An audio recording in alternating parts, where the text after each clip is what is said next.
नमस्कार, आप देख रहे हैं उत्तराखंड में हूं आपके साथ संदीप तिवारी। उत्तराखंड के मुख्यमंत्री पुष्कर सिंह धामी की अध्यक्षता में रविवार को माफ कीजिएगा बुधवार को प्रदेश मंत्रिमंडल की बैठक हुई। कैबिनेट बैठक में 26 महत्वपूर्ण फैसले लिए गए। राज्य सचिवालय में हुई बैठक में आवास, पेट्रोल पंप और लैंड यूज चेंज करने की विसंगति दूर करने समेत कई अहम फैसले लिए गए। आपको बता दें कि राज्य सचिवालय में हुई कैबिनेट बैठक में उत्तराखंड लॉजिस्टिक नीति प्रस्ताव पास किया गया, जिसमें विशेष आवश्यकता वाले बच्चों को 143 विशेष शिक्षक दिए जाएंगे। मुख्यमंत्री पुष्कर सिंह धामी की अध्यक्षता में हुई बैठक में कुल 28 में से 26 प्रस्ताव पास हुए।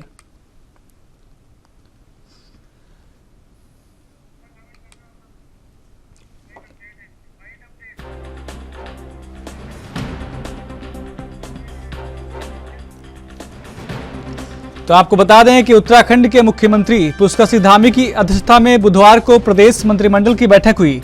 कैबिनेट बैठक में 26 महत्वपूर्ण फैसले लिए गए। राज्य सचिवालय में हुई बैठक में आवास, पेट्रोल पंप का लैंड यूज चेंज करने की विसंगति दूर करने समेत कई अहम फैसले लिए गए। आपको बता दें कि राज्य सचिवालय में हुई कैबिनेट बैठक में उत्तराखंड लॉजिस्टिक नीति प्रस्ताव पास किया गया, जिसमें विशेष आवश्यकता वाले बच्चों को 143 विशेष शिक्षक दिए जाएंगे। मुख्यमंत्री पुष्कर सिंह धामी की अध्यक्षता में हुई बैठक में कुल 28 में से 26 प्रस्ताव पास हुए।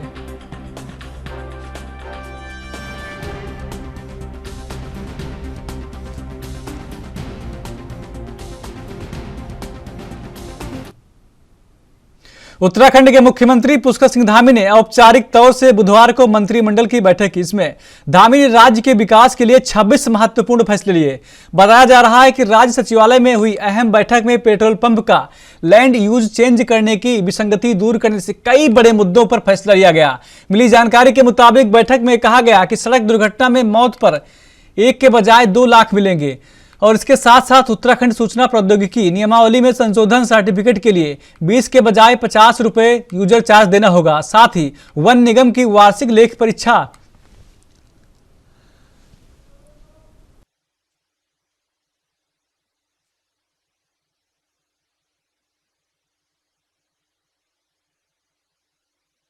तो आपको बता दें कि वन निगम की वार्षिक लेख परीक्षा विधानसभा में आवास जैसे पेट्रोल पंप का लैंड यूज चेंज करने की विसंगति दूर शहरी क्षेत्रों में 15% और 7.4% चार्ज देना होगा।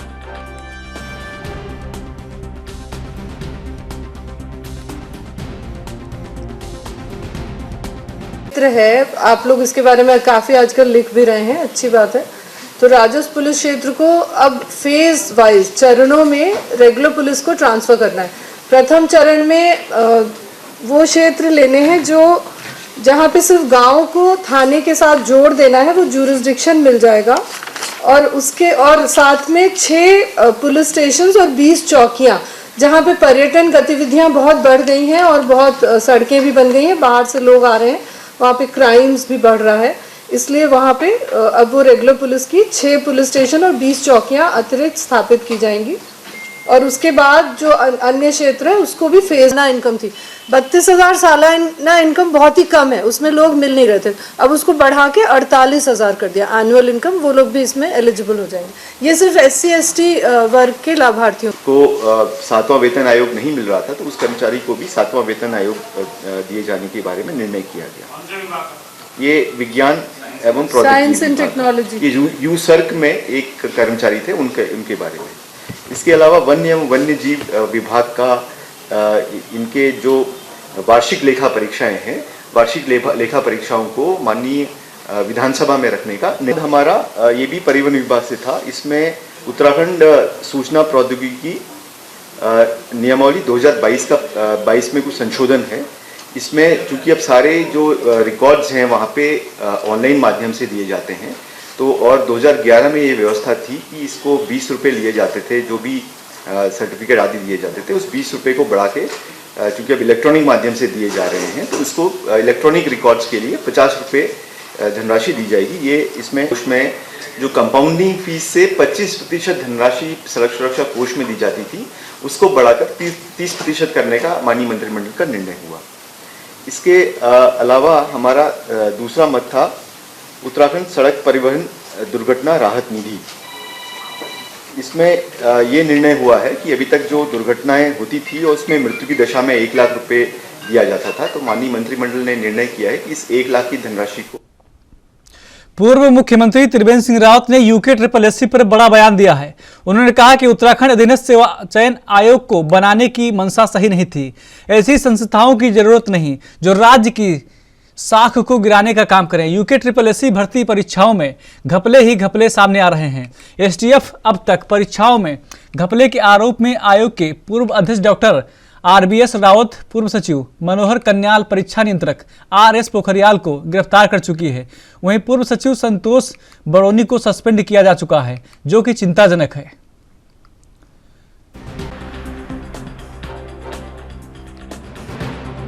मैंने शुरू में भी कहा था कि जो यूके SSSC है, इसकी नियत ही खराब, इसको बनाने के पीछे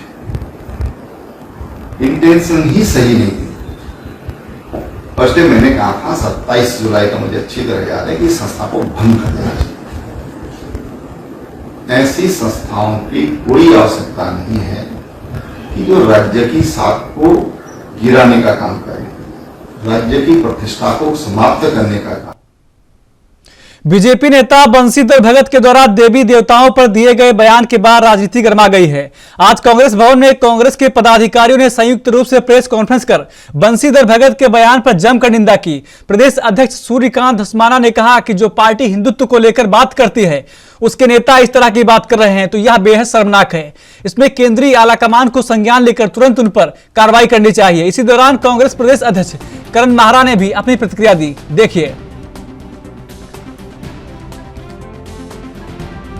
मुझे समझ में नहीं आता कि बंशीधर भगत जी को कितना सीरियसली लेना चाहिए, क्योंकि अक्सर इस तरीके के बयान उनके आते रहे। बंशीधर भगत जी की चिंता नहीं है, चिंता है भगवा पार्टी की, चिंता RSS और बीजेपी की।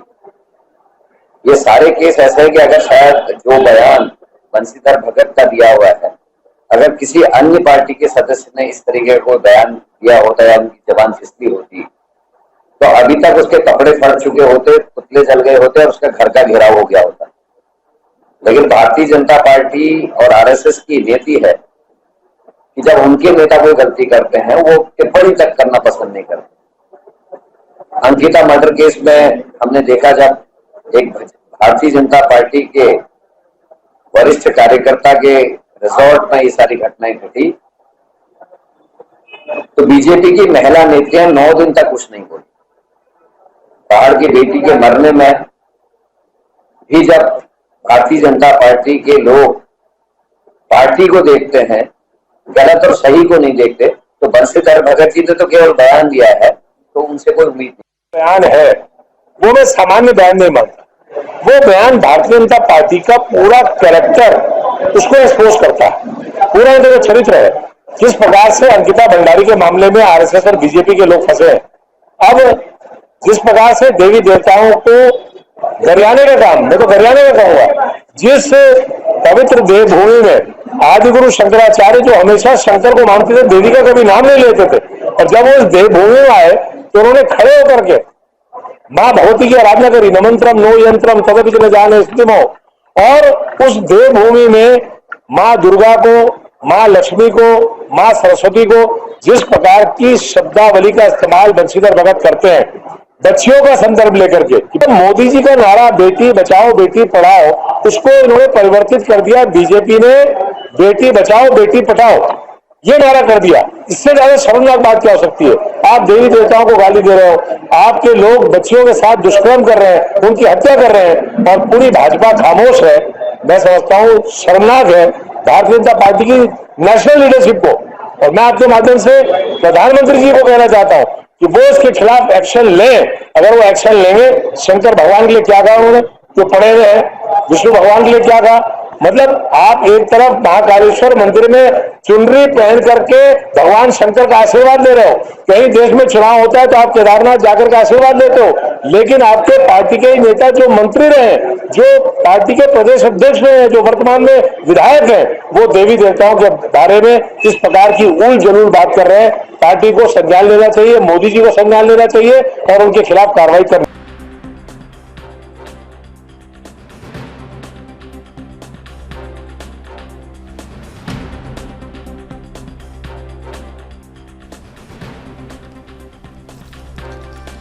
तो आपको बता दें कि बीजेपी नेता बंशीधर भगत के द्वारा देवी देवताओं पर दिए गए बयान के बाद राजनीति गर्मा गई है। आज कांग्रेस भवन में कांग्रेस के पदाधिकारियों ने संयुक्त रूप से प्रेस कॉन्फ्रेंस कर बंशीधर भगत के बयान पर जमकर निंदा की। प्रदेश अध्यक्ष सूर्यकांत धस्माना ने कहा कि जो पार्टी हिंदुत्व को लेकर बात करती है उसके नेता इस तरह की बात कर रहे हैं तो बेहद शर्मनाक है। इसमें केंद्रीय आलाकमान को संज्ञान लेकर तुरंत उन पर कार्रवाई करनी चाहिए।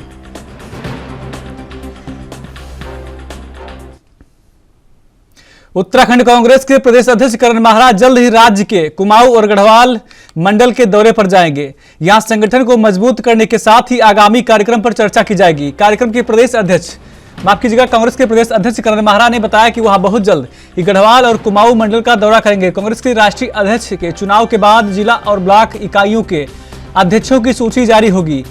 अगले माह से जिला स्तर पर पार्टी के कार्यक्रम तेज हो जाएंगे।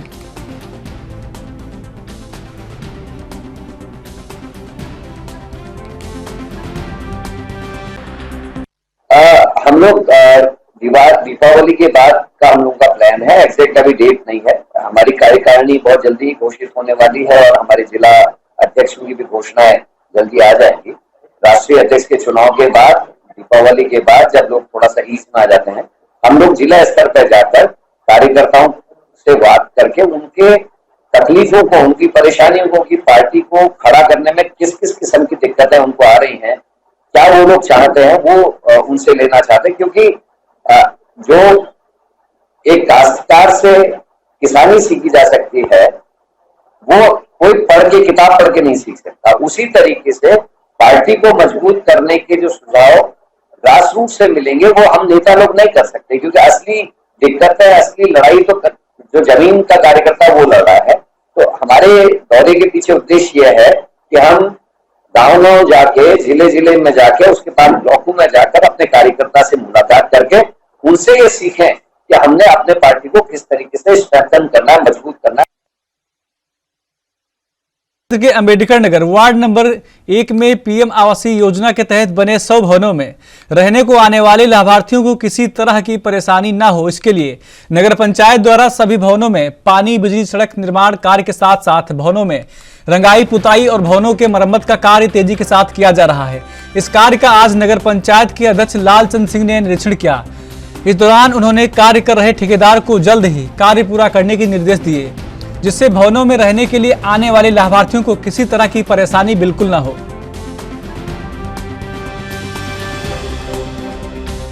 ये देखिए, हमने जो है गरीबों के जो सपने का घर था, वास्तव में बड़ी रुकावटें हो रही थी, झंझटें हो रही थी, लेकिन हमने ये अपने दिल में ठाना कि गरीबों के जो सपनों का घर है जरूर बांटेंगे।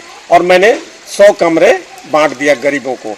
अब हमने देखा कि बांट तो दिया, लेकिन रहने लायक सही ढंग से नहीं था। नहीं तो बिजली है, नहीं तो पानी है। हमने जो है बिजली का कनेक्शन के लिए हमने जो है 29 लाख रुपया दिया था, पानी के कनेक्शन के लिए 20 लाख रुपया दिया है। और इसके बावजूद फिर हम कमरों में देखे कि पाइप जो है पुराने हो गए हैं, 20 साल से सड़ रहे थे, गल रहे थे। उसको जो है मरम्मत करके हम सबको बांट रहे हैं ताकि गरीबों को कोई परेशानी न हो। दीपावली से पहले बढ़ेंगे साथ? हाँ, मैं उम्मीद यही नहीं, दीपावली से पहले मैं जो कंप्लीट कर दे रहा हूँ ब्लॉक को, वो उनको कह रहा हूँ कि भैया आप रहो, अपना देख रो करो। तो दीपावली से पहले उम्मीद कर रहा हूँ कि सबको, जैसे रोड और नाली और जाल का काम बड़े युद्ध स्तर पे किया। अब कुछ जाल और रह गए हैं जो हम बहुत जल्दी उसकी जो है नियम पूर्वक टेंडर करके मैं उसको भी करने जा रहा हूँ। और टेंडर एक छठ का भी हो गया है, वहाँ भी एक बहुत मैं सुसज्जित ढंग से उसको व्यवस्थित करने वाला हूँ। तो बहुत से कार्य हैं, जैसे अभी हम बारात घर का सौंदर्यीकरण करने जा रहा हूँ। और ये जो पार्क है हमारा, ये पार्क का भी मैं सौंदर्यीकरण करने जा रहा हूँ, क्योंकि लाल कुआं में कोई पार्क नहीं था। एक हम अपने आप को एक उपलब्धि मान रहा हूँ कि जो पार्क का हमने निर्माण कराया सेंचुरी से, तो वो पार्क को और मैं सजाने जा रहा हूँ। बहुत जल्दी मैं सजा दूंगा। पौड़ी बस हादसे के बाद परिवहन विभाग सतर्क हो गया है। ARTO सुनील शर्मा की माने तो यह हादसा दुखद है, पर अब उनके द्वारा सभी जगह टीमें नियुक्त कर दी गई हैं जो वाहनों पर दृष्टि बनाए हुए हैं, और जो भी वाहन ओवरलोडिंग करते हुए पाया गया तो उस पर आईपीसी के तहत मुकदमा दर्ज कर और उसका लाइसेंस के साथ साथ परमिट भी निरस्त कर दिया जाएगा। साथ ही उन्होंने बताया कि आजकल त्योहारों का सीजन है और शादियां हो रही हैं, जिस कारण बस चालक सवारियों को ज्यादा भर लेते हैं।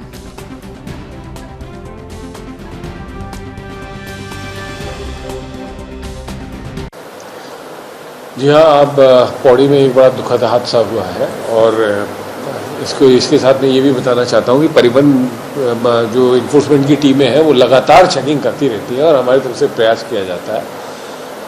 और इसी के क्रम में हम लोगों के द्वारा, क्योंकि ये त्योहारी सीज़न शुरू हो रहा है, शादी का सीज़न शुरू हो रहा है, इसके लिए जो हमारे पहाड़ी क्षेत्र हैं जैसे कि उत्तरकाशी और टिहरी और ख़ास तौर पे चक्रौता, उस पर विशेष चेकिंग अभियान लगाया हुआ है और ये चेकिंग अभियान 3 दिन का लगा हुआ है।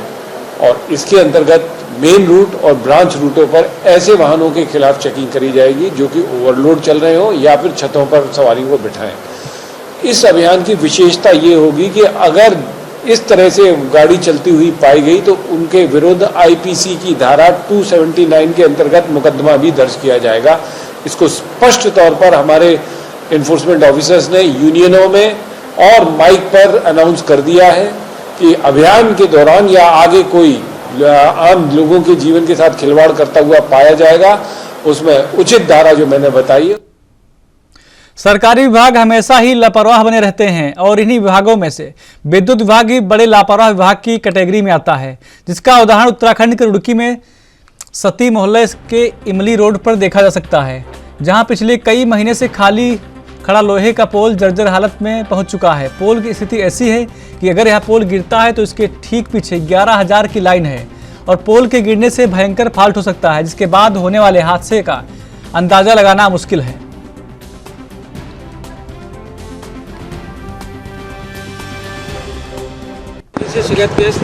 ये मामला ये है, ये खंबा जो है 11,000 की लाइन इसके ऊपर को जारी है, इसमें 24 घंटे लोगों को खतरा बना रहता है।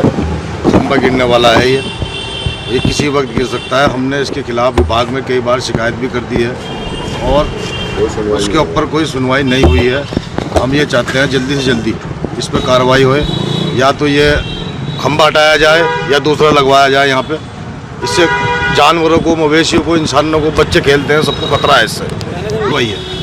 इसमें विभाग की तो बहुत बड़ी लापरवाही है। जैसे बरसात का वक्त चल रहा, इसमें कभी भी करंट आ जाता है और इसमें कई जानवर मर भी चुके हैं। अब खुद देखो, इसे बिल्कुल खोखला हो चुका है, कभी भी गिर सकता है किसी के ऊपर भी। यह रोड चल रहा है, इस पर अगर गिर जाए तो किसी भी आदमी का हादसा हो सकता है, कुछ भी हो सकता है। ऊपर से 11,000 की लाइन, ऊपर 11,000 की लाइन को लेके गिरेगा, जब गिरेगा कुछ भी हादसा हो सकता है। तो हमने जो शिकायत करी, प्रशासन जो है बहुत लापरवाही कर रहा है इसमें। सब लोगों ने शिकायत करी, इसमें 1 बार नहीं 10 बार शिकायत कर चुके हैं, लेकिन कोई इसमें कभी भी कोई हादसा बड़ा हो सकता है। अभी इसमें एक बकरा मर गया, कोई बच्चे यहाँ को फिरते हैं, किसी को यहाँ टच करते इसमें बरसाता रहता है, तार ऊपर के लाल जाते हैं, यहाँ लगे हुए तो कभी भी कोई भी हादसा हो सकता है। तो इसे हटवाने जाए विद्युत विभाग में कई बार उसकी शिकायतें कर चुके हैं, उन्हें कोई परवाह नहीं है, कोई मतलब नहीं है, कई बार कह चुके हैं। और ये बल्कि यहाँ के जो लैंडमैन है वो तो ये कहते हैं कि जाओ ऊपर एक्शन से बात करो। हाँ, वो तो कहते हैं एक्शन से बात करो। यहाँ हमने हमारे कोई कार्रवाई नहीं। कितना समय से आप शिकायत करते हैं? कम से कम 4-5 बार तो मैंने कर ली और मोहल्ले वालों ने कर ली, सब इसकी शिकायतें करते रहते हैं। कभी इसमें करंट आता है, बहुत बड़ा हादसा होगा जब खंबा गिरेगा। जड़ें गल चुकी इनकी दोनों की बिल्कुल, और कोई मतलब भी तो नहीं खंभों का, कोई तार ही नहीं है इन पे, कोई कनेक्शन नहीं है, वैसे ही खड़े हुए। वहीं उत्तराखंड के हरिद्वार में डेंगू का कहर लगातार बढ़ता ही जा रहा है। हरिद्वार के अलग अलग क्षेत्रों में डेंगू के 173 मामले सामने आए। इसमें 100 से ज्यादा मामले रुड़की क्षेत्र के शंकरपुरी गांव के हैं। नगर निगम और स्वास्थ्य विभाग द्वारा लोगों की साफ सफाई और अपने आसपास पानी इकट्ठा न होने देने की अपील की है। हरिद्वार के जिला अस्पताल में मरीजों की लंबी लाइन नजर आ रही है। अस्पताल में डेंगू के मरीजों के लिए अलग से आइसोलेशन वार्ड भी बनाया गया है। जिला के मलेरिया रोग संबंधी अधिकारी गुरनाम सिंह का कहना है कि अभी तक डेंगू के 173 केस रिकॉर्ड हो चुके हैं, जिसमें सबसे ज्यादा केस रुड़की ब्लॉक के हैं। आपको बता दें कि हरिद्वार में 51 केस की पुष्टि हुई है। काफी हद तक हमने कनखल क्षेत्र में काबू पा लिया है। हमारी टीम में हमारी टीम लगी हुई है। आपको बता दें कि आशा वर्कर घरों के अंदर स्प्रे कर रही हैं और साथ में हमें नगर निगम का भी पूरा सहयोग मिल रहा है। आउटडोर में फॉगिंग कीटनाशक का छिड़काव नगर निगम के द्वारा किया जा रहा है।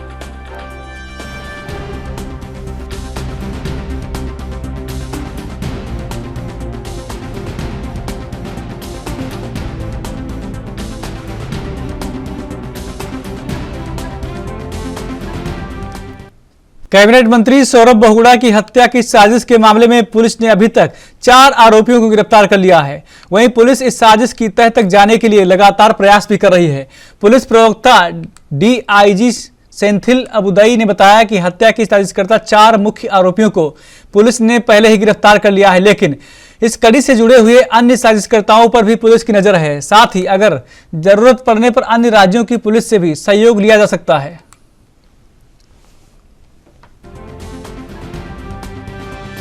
इसमें जो है तुरंत मुकदमा कायम करके जो है मामला गंभीर है, मुकदमा कायम हो गया। 4 लोग जो मेन साजिश करता है उनको हमने गिरफ्तार कर लिया है। बाकी पूछताछ चल रही है और जो भी इसमें और कोई लोग इन्वॉल्व है तो उनको भी जो है अब जरूर कठोर। इसमें जो है तुरंत मुकदमा कायम करके जो है मामला गंभीर है, मुकदमा कायम हो गया। 4 लोग जो मेन साजिश करता है उनको हमने गिरफ्तार कर लिया है। बाकी पूछताछ चल रही है और जो भी इसमें और कोई लोग इन्वॉल्व है तो राजाजी टाइगर रिजर्व में आउटसोर्स कमियों का कार्य बहिष्कार जारी है। 6 अक्टूबर से कर्मचारी 8 महीनों से वेतन न मिलने और कॉन्ट्रैक्टर पर गड़बड़ी लगाकर धरने पर बैठे हैं। आपको बता दें कि पार्क की चीला रेंज में चल रहे धरने में हरिद्वार, मोतीचूर, कांसुरो, गोहती सहित कई रेंजों के संविदा कर्मी मौजूद हैं। वहीं संविदा कर्मियों के आंदोलन को राजाजी के वन बीट कर्मचारी संघ ने भी अपना समर्थन दे दिया है। करीब 200 कर्मचारियों के हड़ताल पर चले जाने से पार्क प्रशासन के कामकाज ठप पड़े हैं। कर्मचारियों का कहना है कि जब तक उनकी मांगे नहीं मानी जाएंगी वे धरने पर बैठे रहेंगे। अधिकारी भी जल्दी समस्या सुलझाने की बात कह रहे हैं।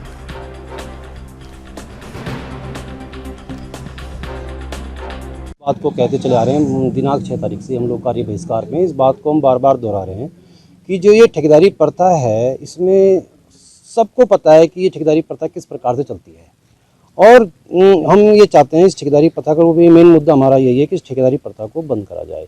बंद क्यों करा जाए? जो शोषण हमारा इस विभाग द्वारा हो रहा है वो सीधे सीधे दर्शा रहा है कि जब हमें तनख्वाह डिपार्टमेंट 13,500 रुपये पे कर रहा है तो हमें 8,200 क्यों मिल रही है? दुनिया की बढ़नी चाहिए और हमारी सैलरी घट क्यों रही है सर? ये सीधा सीधा इसका हमें समाधान चाहिए और हम बार बार निर्देशक महोदय से ये अपील कर रहे हैं कि इस ठेकेदारी प्रथा को आप बंद कर दीजिए। हो क्या एक निर्देशक महोदय प्रस्ताव पास करके क्या इसको बंद नहीं कर सकते? ये भी बंद हो सकती है। तो आंदोलन जारी रहेगा? आंदोलन सर जारी रहेगा और हमने ये मन बना लिया है कि जब तक हमारी मांगे पूरी नहीं होंगी तब तक हम। उत्तराखंड के खास बुलेटिन में मेरे साथ इतना ही। बाकी देश प्रदेश की तमाम खबरों के लिए देखते रहिए एएनबी न्यूज। नमस्कार।